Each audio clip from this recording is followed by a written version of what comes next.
If you need a curved line with an arrow to show direction or movement, this is the kind of animation you'll need. In this video, I'll show you how to create an animated arrow in After Effects.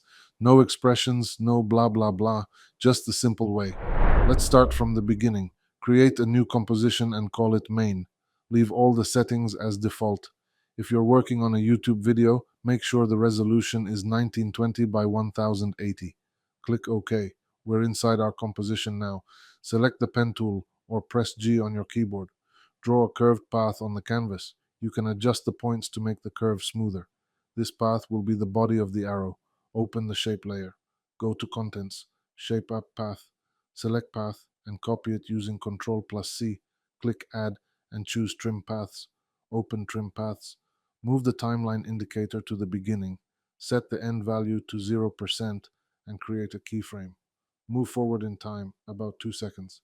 Change the end value to 100%. This draws the arrow line on. Select the star tool and drag it out. While dragging, use the arrow keys to change the number of points. Set it to 3 points and hold Shift. This creates a simple triangle for the arrowhead. Turn off the stroke. Set the fill to a solid color. With the arrowhead selected, press Ctrl plus Alt plus Home. This centers the anchor point to the shape. Open the position property of the arrowhead. Paste the path we copied earlier using Ctrl+V. Now the arrowhead follows the same curve as the line. Right-click the arrowhead layer.